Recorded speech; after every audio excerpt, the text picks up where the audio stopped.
익산 일빛교회 장권능 목사입니다. 자, 오늘 정말 좋은 날, 복된 날, 거룩한 주일에 귀한 또 믿음으로 주님 전에 달려나오셔서 우리 하나님 앞에 예배하는 우리 성도님들 한 분 한 분에게 세상에서 볼 수 없는, 세상에서 느낄 수 없는 우리 주님을 바라보면서 주님이 주시는 행복을 마음껏 누리고 살아가는 은혜의 주인공들이 다 되시기를 주의 이름으로 축복합니다. 몇 년 전에 이렇게 오징어 게임이 아주 유행을 했던 그런 적이 있습니다. 개인적으로 오징어 2를 만든다고 그랬는데 아직까지 저는 언제 나오는지는 모르겠습니다. 그 게임을 보면 우리 어렸을 때 추억들이 이렇게 묻어나는 걸 봅니다. 나는 이해가 지금도 안 되는 게 우리 그 시골에 어렸을 때 했던 게임이 어떻게 전 세계적으로 그게 유명해지고 또 그 뭐랄까요, 기안84라고 하여튼 이렇게 있어요. 그 친구가 저기 하여튼 오지에 TV도 안 나오는데 그런데 가가지고 아이들을 모아놔가지고 무궁화꽃이 피었습니다. 그 아이들에게 그걸 가르치니까 아이들이 그걸 또 따라 하더라고요. 그 오징어 게임을 통해서 우리에게 주는 교훈이 뭘까? 저도 잘 기억은 안 나는데 가장 큰 핵심은 생존이라고 하는 그런 부분이었던 걸 기억합니다. 살았느냐 죽었느냐. 좀 더 그 게임에서는 포상금을 크게 걸고 죽으면 실제로 그냥 죽습니다. 사느냐 죽느냐. 저희 어렸을 때 우리 아이들은 이게 전설고향처럼, 전설고향도 뭔지 모르죠. 하여튼 이해가 안 될 거예요. 근데 제 나이 정도 된 분들은 했던 놀이 중에, 남자니까 저는 많이는 안 했는데 몇 번은 기억은 있습니다. 땅 따먹기라는 놀이가 있습니다.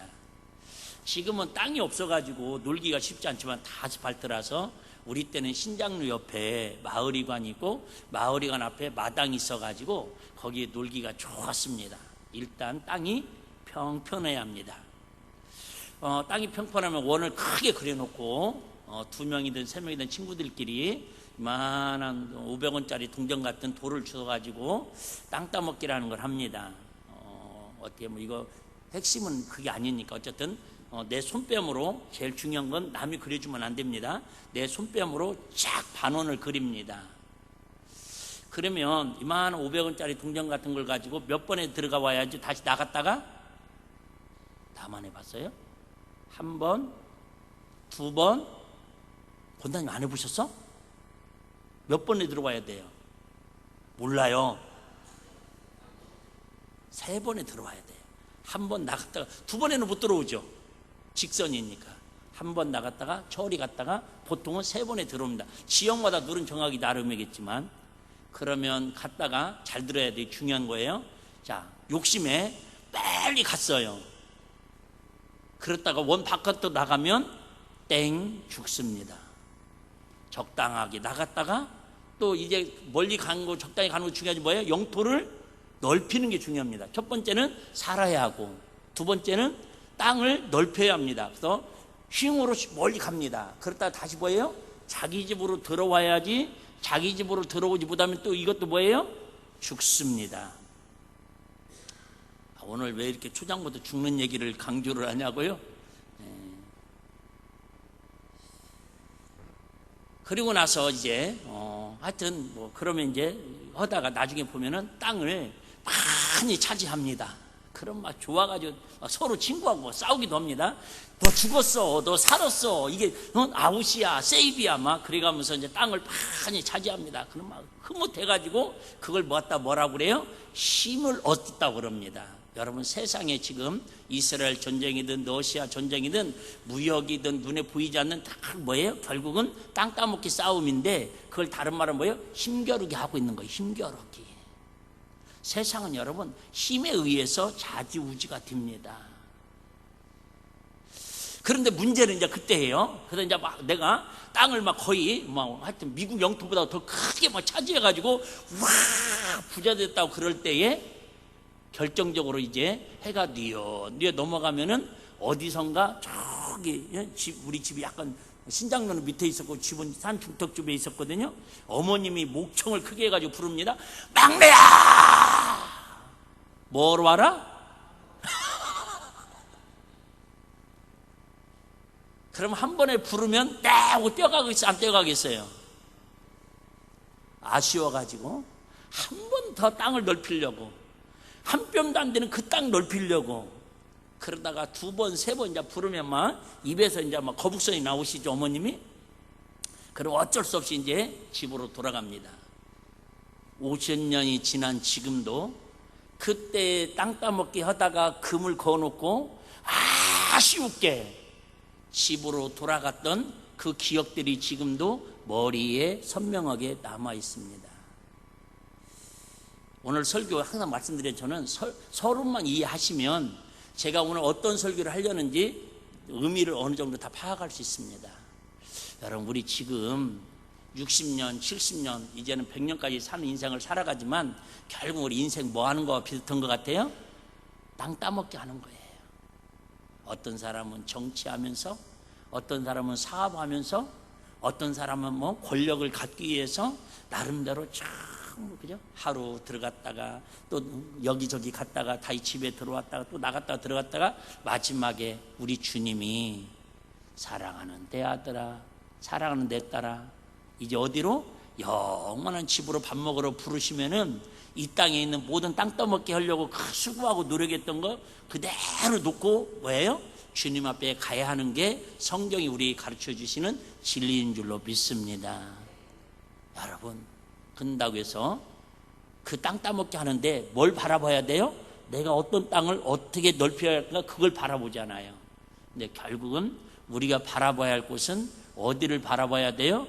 엄마가 부르는 음성을 듣고 내가 가서 자고 먹고 나를 보호해주는 우리 집을 바라봐야 하는 것처럼 이 땅에 우리 땅 따먹기 같은 어떻게 보면 하룻밤 지나고 나면 그냥 씩 문질러 버리면 없어지는, 흔적도 없어지는 이 땅에 목숨 들고 살지 말고 우리는 영원한 하나님 나라의 목적을 두고 살아가야 한다, 그 얘기예요. 할렐루야.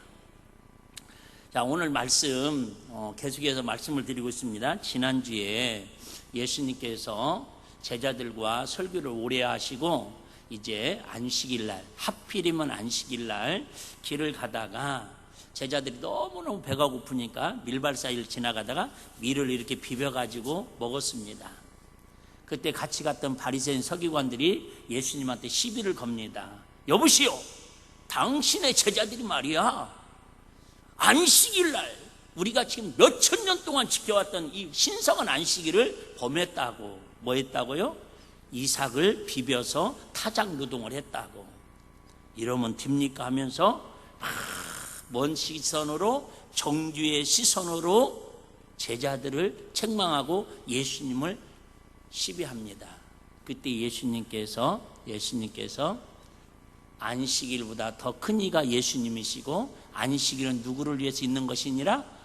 사람을 위해서 있는 것이라면서 똑같은 밀을 타작을 해서 비벼서 먹는 그 사건을 보면서 바리새인들은 정죄하는 시선으로 그들을 바라보고, 관점으로, 예수님 무슨 관점으로? 사랑하는 관점으로 바라봤다라고 말씀을 드렸습니다. 그래서 우리는 어떤 눈으로 볼 것인가, 어떤 마음으로 사람을 대할 것인가. 아마 여러분들도 아실 거예요. 땅 따먹기 하면서 그 땅을 하면서 그거 사실은 내 땅도 아니에요. 내가 땅 따먹기 했다고 내 땅도 아니요. 그 마을 위간 땅이라니 이해되죠. 그럼에도 불구하고 그리고 다음 내일이면 또 다시 싹 지우고 뭐예요? 다시 또 시작할 게임이에요. 여러분, 어떻게 보면 우리 하루하루 살아가는 인생이 이렇게 부질없는, 진짜 우리 영혼이 주님 앞에, 하나님 앞에 가고 나면 아무 흔적도 남지 않을 이런 일을 가지고 너무 막 정죄하고 판단하고 남을 헐뜯고 죽이기 위해서 그런 삶을 살지 말고, 즉 힘을 그런 데 쓰지 말고 하나님의 사랑의 눈을 가지고 하나님의 사랑을 가지고 사랑을 베풀고 섬기고 나누고 하나님의 영광을 드러내는 그런 일에 우리 가지고 있는 육적 힘, 영적인 힘, 재물의 힘, 세상의 모든 힘을 그렇게 쓰는 사람이 지혜로운 사람이고 하나님이 기뻐하는 사람이다, 그 말입니다. 할렐루야. 그러면서 이제 우리 예수님께서 또 거기를 휘당을 지나가시다가 손 마른 사람을 만납니다. 손 마른 사람을 만나가지고 예수님께서 고쳐주십니다. 근데 이것도 또 시비가 걸립니다. 왜 안식일날 사람을 병 고쳐주냐고. 여러분, 다시 얘기합니다.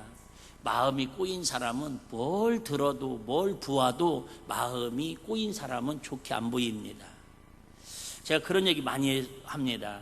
여러분, 빨간 안경을 쓰고 보면은 세상이 다 어떻게 보여요?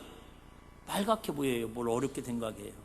시커먼 선글라스를 끼고 보면 어떻게 보여요? 시커멓게 보여요. 목사님들하고 어디 이렇게 작년인가 성기순례를 갔는데 어떤 목사님이 옆에도 이렇게 식당을 이제 들어갔어요. 식당에 들어가서 식사를 하려고 하는데 저한테 그러는 거예요. 마주 앉아서, 목사님 왜 이렇게 식당이 시커멓지요? 어둡지요?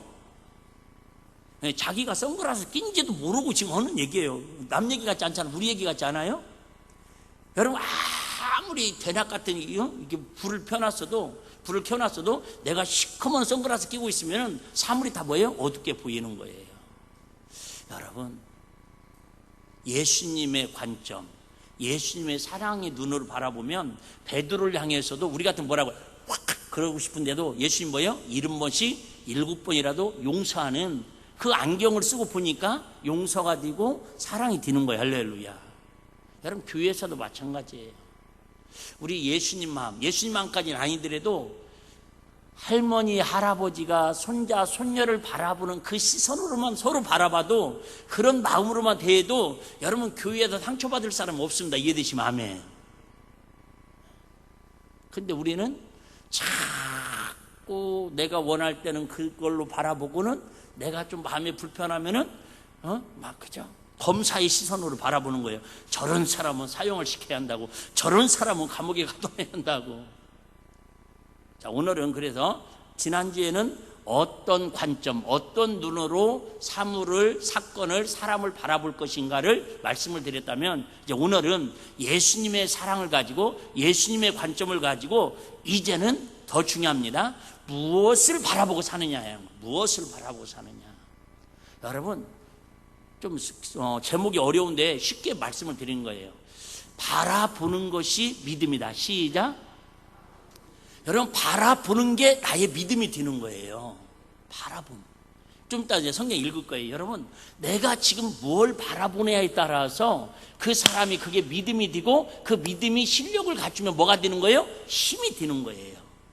근데 우리는 결론 먼저 말씀드리면, 세상 부질없는 땅 따먹기 같은 이 세상을 자꾸 바라보면서 성공했네, 실패했네, 행복하네, 불행하네, 자꾸 여기에다가 결정을 하려고 그러는데, 진정한 힘, 진정한 행복, 진정한 감사와 감격은 여러분, 결국은 나를 위해서 십자가에 피 흘려 죽으신 예수 그리스도를 바라보는 것이 우리의 믿음이고, 그게 영적인 힘이다, 그 얘기. 할렐루야.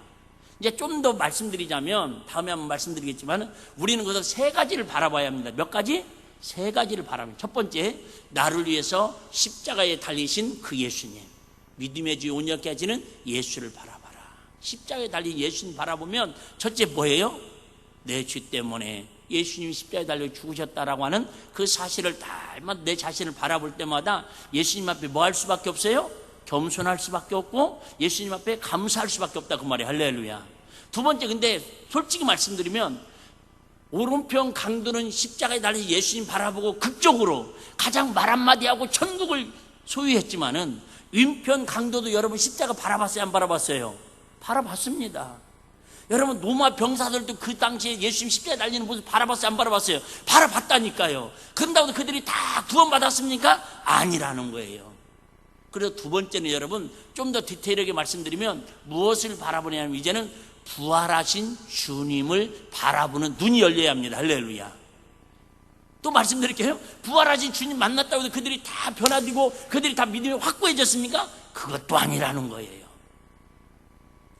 지금도 여러분 예수님 부활하신 사건을 얼마나 많은 사람들이 믿는다고 많은 사람들이 위치고 살아갑니까? 그런다고 다 예수 믿습니까? 아니잖아요. 최종적으로는 어떤 예수님을 바라봐야 하냐면 눈치채셨겠지만 다시 오실 예수님을 바라봐야 합니다. 할렐루야. 그래서 제가 오늘 십자가에 달린 예수님을 바라보자 이 말씀을 드리면 여러분들은 연상의 법칙을 써가지고 다시 오실 예수님을 바라본다라고 하는 거기까지 볼 수 있는 은혜가 있기를 주의 이름으로 축복합니다. 여러분 다시 오실 예수님을 바라보면 첫째 어떻게 해야 돼요? 한마디로 말하면 두렵고 떨림으로 정결한 신부로 예수님을 사모하면서 기대하고 기다려야 한다 그 말이에요. 기대하고 기다리는 신앙. 그래서 우리가 누구를 바라봐야 한다고요? 예수님을 바라봐야 한다라는 거예요. 자꾸 세상 바라보면, 세상 인간 바라보면, 인간들 속에서 일어나는 문제를 바라보면 여러분 살 희망도 없고 상처받을 수밖에 없고 여러분 아픔을 계속 치유받을 수가 없습니다. 그래서 예수님께서 그런 얘기를 합니다. 얘들아, 아니 안식일 날 지금 병 고쳤다고, 우리로 말하면 손마른 자, 피부병, 문둥병을 고쳤다고 얼마나 축하할 일입니까? 만약에 그게 모르긴 몰라도 내 아들이었고 내 형제였다고 내 부모였다면 아마 속으로 좋아하지 않았을까요? 그런데 바리새인 서기관들이 막 예수님을 질책하고 책망합니다. 그때 예수님께서 뭐라고 얘기하십니까? 11절에 보니까 예수께서 가라 너희 중에 어느 사람이 양 한 마리가 있어 안식일에 구덩이에 빠졌으면 붙잡아 내지 않겠느냐. 안식일 날인데 양이 한 마리가 웅덩이에 빠졌어요. 그러면 안식일이니까 너 내일 아침까지 기다리고 있어라. 죽으면 말고. 그럴 사람 있겠냐라는 거예요. 웅덩이에 건진 것을 붙잡아 살려내듯이 구해내듯이 하물며 안식일도 중요하지만 양도 이렇게 소중히 여기거늘 사람은 뭐하다? 더 귀하지 않냐 그 말이에요. 다시 얘기합니다. 여러분 세상에서 가장 보배롭고 가장 소중하고 가장 귀한 존재가 누구라고요?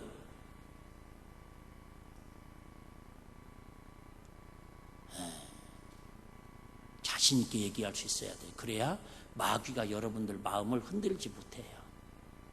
다시 얘기할게요.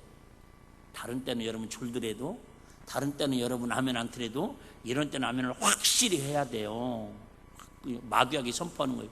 여러분 세상 지구 80억 인구 중에서 하나님이 가장 사랑하고 가장 귀하고 가장 보배롭고 가장 존귀하게 소중히 여기는 사람이 누구라고요? 바로 나. 여러분 이 확신이 없으면 하나님과의 관계 속에서 주님을 바라볼 수가 없어요. 주님을 바라보다가 다시 얘기할게요. 여러분 내가 힘들 때 있어요. 사람인지라 우울증 걸릴 수도 있어요. 사업하다 이런 망해가지고 여러분 세상물 알거지 들 수도 있어요. 여러분 자녀들이 또 그저 공부 잘하다가 뭐 마음에 내키지 않아서 학교 그만두고 어쩌든 속썩일 수도 있습니다. 그런데 내가 얼마나 부모로부터 사랑받는 존재고 내가 얼마나 하나님으로부터 존귀한 인물인가를 사실을 깨닫는 사람은요 결국은 하나님을 바라보고 부모를 바라보는 그 시선 때문에 그게 뭐가 된다고요? 믿음이 되고 힘이 되어서 제자리로 돌아오는 은혜가 있을 걸 믿으시기를 바랍니다. 그게 중요한 거예요. 여러분 아이들 예를 들면 뭐 조심스러운 얘기예요. 비행 청소년이라는 말도 있고 교도소 가고 막 이런 아이들 있잖아요. 거의 열에 9, 100에 92명은 95, 6명까지는 대부분 살면서 누군가로부터 정말 내가 얼마나 귀하고 얼마나 소중하고 얼마나 사랑을 많이 받았다라고 하는 그런 느낌을 갖지 못한 아이들이 대부분 사회에서 부적자가 되더라 그 말이에요. 여러분 교회도 마찬가지입니다. 교회에서도 여러분 나는 진짜 어디 가서도 받을 수 없는 사랑을 교회 오니까 이 사랑을 느낀다고, 이 사랑을 받는다라고 그렇게 느낀 사람은 여러분, 목사님이 설교가 어떻든 찬양팀이 어떻든 누가 나한테 뭔 말을 하든 주방에도 뭐 식사가 내가 좋아하는 음식이 나오든 짜게 나오든 싱겁게 나오든 여러분 그건 부수적인 문제고, 정말 내가 지구상에도 어디 가서도 받을 수 없는 사랑을 교회에 와서 받는다고 느껴지면 여러분 그 사람은 절대 신앙이 흔들릴 수는 있지만 뿌리째 정체성이 흔들리진 않은 줄 믿으시기를 바랍니다. 그래서 이게 중요한 거예요. 여러분 예수님 지금 말씀하시는 거예요. 얘들아, 양이 소중하지만 너희들이 웅덩이에 빠졌던 양도 안식일에도 살리려고 할 것을 하물며 사람일까 보냐, 그러죠? 그러면서 그 손 마른 사람을 고쳐주시는 그런 모습을 봅니다. 그랬더니 14절, 여러분 정말 14절 이런 말씀이 있어요. 바리새인들이 나가서, 잘 들으세요. 여러분 똑같이 우리 잘못할 수 있습니다. 똑같이 실수할 수 있습니다. 똑같이 책망 들을 수 있습니다. 이렇게 학교 다닐 때도 마찬가지입니다. 학교 다닐 때는 하여튼 누가 이렇게 잘못하면 단체 기합을 많이 받았던 것 같아요. 그때는 유독 그랬던 것 같아요. 그 시대는 뭐 청소 시간에 뭐 누가 이게 한다든가 수업 시간에 뭘 했다 그러면 건들만 하면 단체 수업. 그래서 의자 들고 책상 위에 올라가서 무릎 꿇고 손 들고 있으라고 막. 그럼 얼마나 억울해요. 범인은 한 사람인데 친구들 30명이 한 사람 때 같이 벌을 받는데, 근데 그게 다 교육적인 의미는 있었던 것 같아요.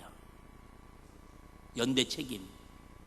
그런데 여러분 그 중에서도 잘못하고 나서 깨닫고 선생님의 훈육을, 선생님의 책망을 맞습니다.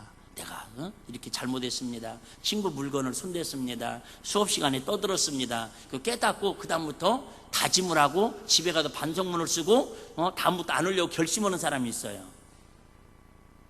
근데 똑같이 혼났는데, 똑같이 잘못했는데 공범인데도 한 마음은 이런 마음이 많이 들 수도 있잖아요. 난 억울하다고. 그래서 그 마음에 분노가 일어나고 도리어 선생님 수업을 듣기 싫어하고 이제 마음이 삐뚤어져. 누구만 손해예요? 자기만 손해예요. 여러분 바리새인들이 지금 예수님이 이렇게까지 얘기했으면 주위 사람들 뭐 해야 돼요? 이해가 안 되면 내가 믿음이 부족한가 보다, 내가 상황을 잘 몰랐는가 보다, 조금 기다리고 침묵하고 기도라도 해야 하는데, 바리새인들이 마음에 아까 얘기했잖아요. 한번 마음이 삐뚤어지니까 회복하기 쉽지 않아요. 저는 참 이 말씀 읽으면서 이 시대에 우리들 마음 같지 않을까. 바리새인들이 나가서 어떻게 하여 예수를 죽이고 뭐예요? 의논하거늘. 다시 얘기할게요. 여러분 바리새인들이 앞에도 했던 말이 틀려요, 맞아요? 안식일날 밀밭에서 제자들이 이렇게 밀을 안식일날 먹으면 돼요, 안 돼요? 안 돼요. 여러분 안식일날 손 마른 사람 고쳐주면 돼요, 안 돼요? 안 돼요. 뭐에 의하면? 율법을 의하면. 그러니까 안식일, 바리새인들이 말이 맞아요, 틀려요? 맞아요. 근데 예수님 말도 맞아요, 맞아요? 맞아요.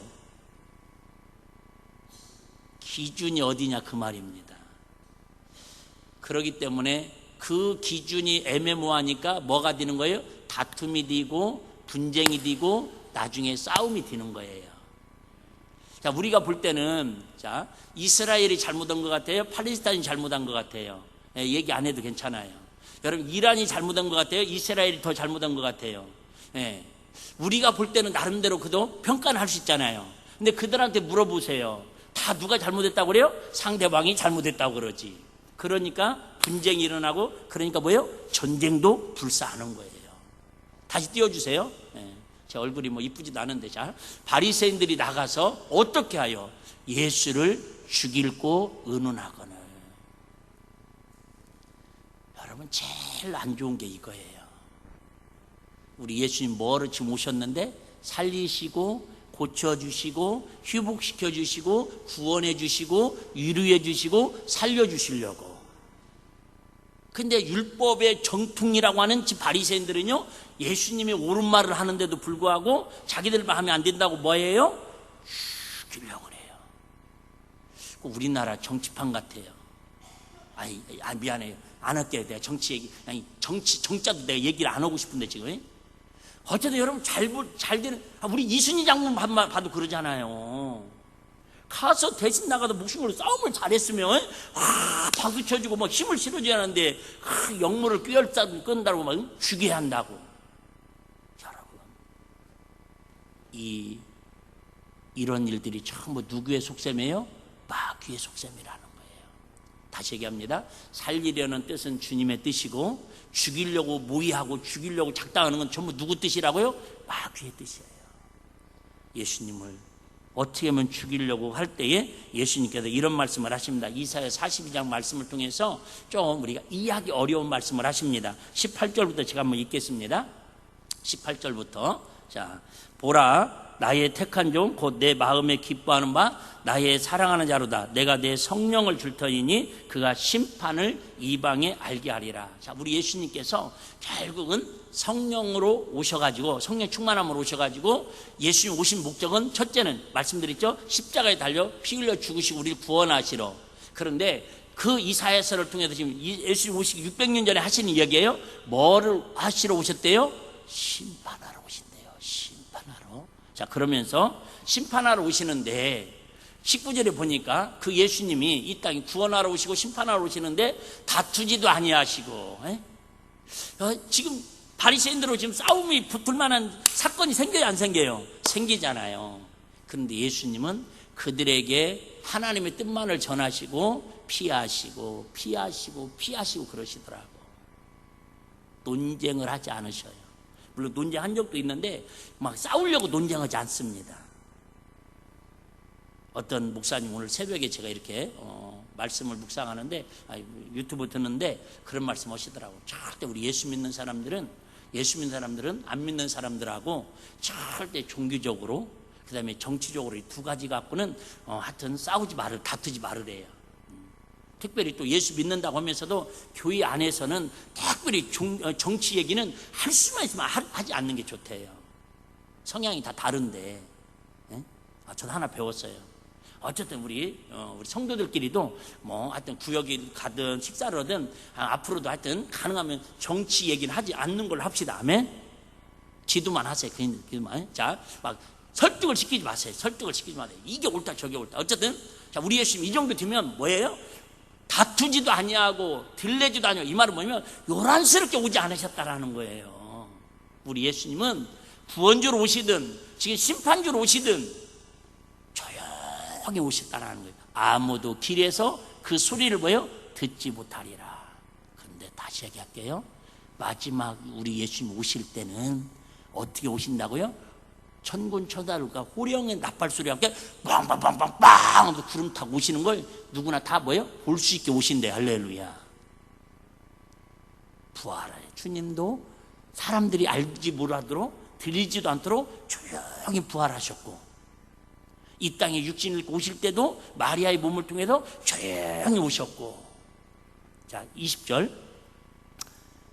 상한 갈대를 꺾지 아니하며 꺼져가는 심지를 끄지 아니하시기를 심판하여 이길 때까지 하리니.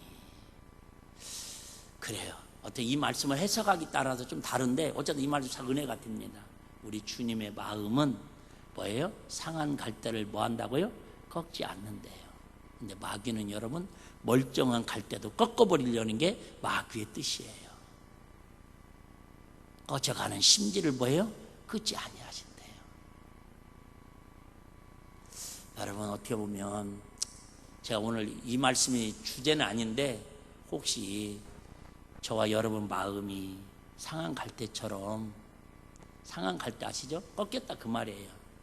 어차피 여름날에 푸르던 갈대 그 숲이 꺾이면, 가을 되면 내나 갈색이 됩니다.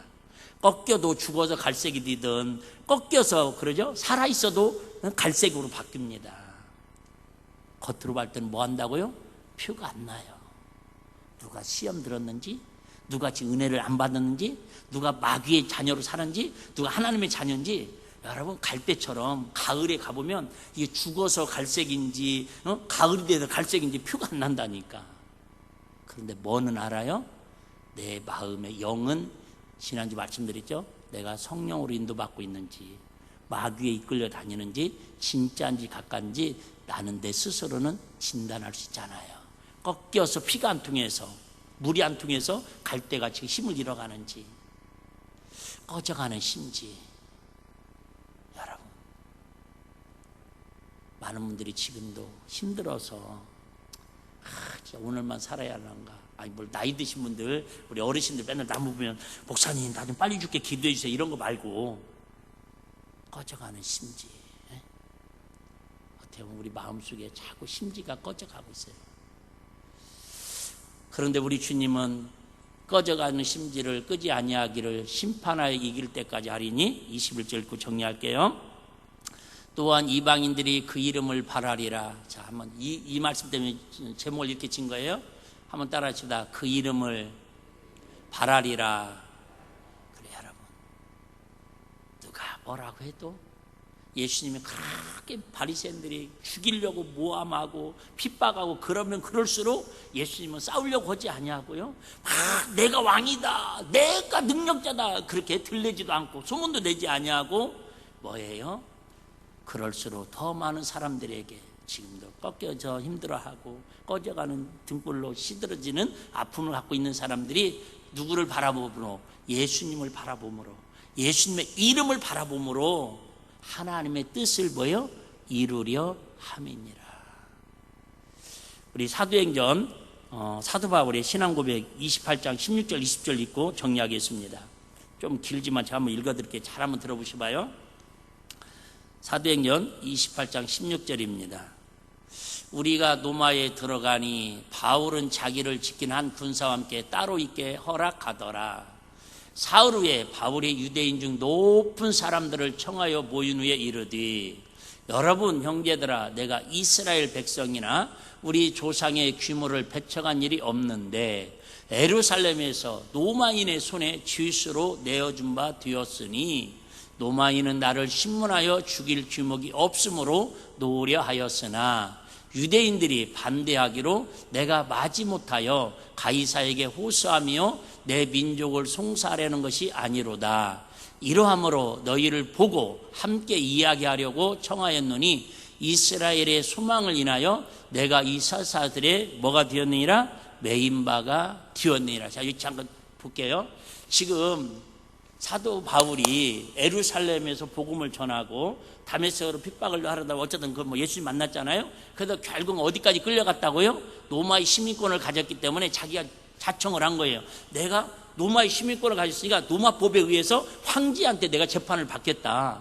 그러니까 어떻게 해요? 그래서 배를 태워가지고는 죄수들과 함께 로마까지 지금 갔습니다. 그런데 거기에서도 로마 사람들은 도리어 이방인들은 하나님의 말씀을 바울을 통해 들으려고 하는데 거기에 있는 또 누구는 유대인들은 거기까지도 와가지고 사도 바울도 죽이려고 하더라는 거예요. 다시 얘기할게요.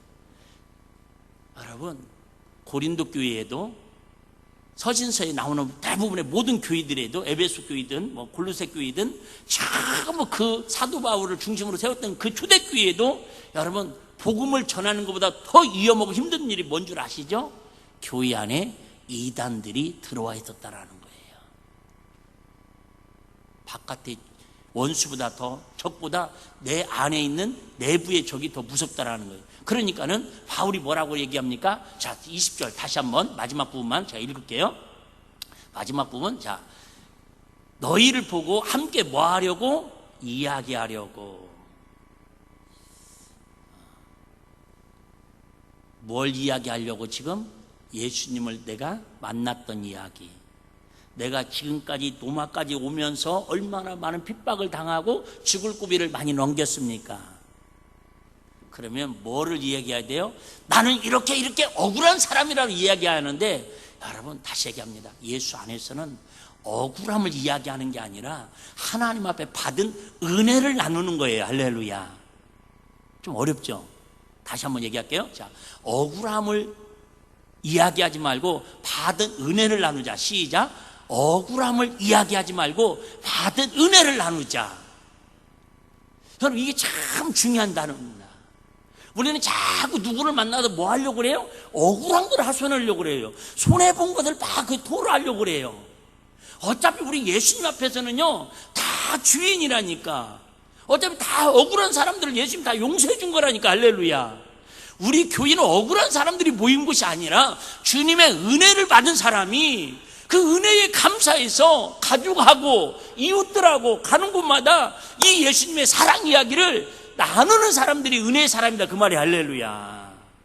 그래서 선교사님들이 오지에 가서 그 복음을 전하는 거예요. 근데 여기 보니까 참 가슴이 와닿는 단어가 있죠. 너희를 보고 함께 뭐 하려고? 이야기하려고. 우리는 자꾸 전도, 복음, 막 선교 이러니까 단어가 너무 명령형이고 전진적이라 부담스러워요. 근데 오늘부터 좀 바꿉시다.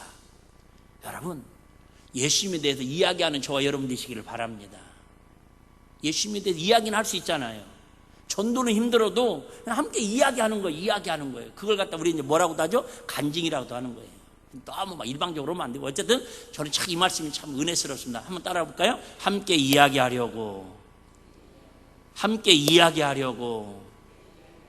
여러분, 복음이 뭐냐? 은혜가 뭐냐? 함께 이야기를 나누는 거예요. 이거 아니면 너하고 나하고 원수가 아니라 이스라엘의 소망을 인하여 내가 쇠사슬에 뭐요? 매인 바 되었느니라. 도리어 바울은 이 얘기하려고 지금 여기까지 끌고 온 거예요. 사도행전의 주제가 뭔 줄 아시죠? 성령행전이고, 사도행전 초창기에 복음을 능력을 받으니까, 성령을 받으니까 뭐예요? 능력이 나타났다라는 거예요. 복음은 능력으로. 근데 잘 들으세요. 사도행전의 마지막 결론은 능력이 아니라 도리어 나를 사랑하신 예수님을 어디까지, 노마까지 가서서라도 내가 쇠사슬의 주인의 교수로 메인바 되어서라도 누구에 대해서, 예수님에 대해 전하는 것도 아니고 너희들에게 이 좋은 소식을 뭐 해주려고? 이야기해 주려고. 할아버지 할머니가 구연동화 아이 손주들 이야기해 주려고 도리어 주인의 사슬이 매여가지고 고난의 길, 좁은 길을 노마까지 왔다, 그 얘기예요. 다시 얘기합니다. 우리는 너무 복음을 전하는데도 내가 너무 힘을 가지고 복음을 전하려고 한다, 그 말이에요. 협박하듯이. 물론 필요합니다.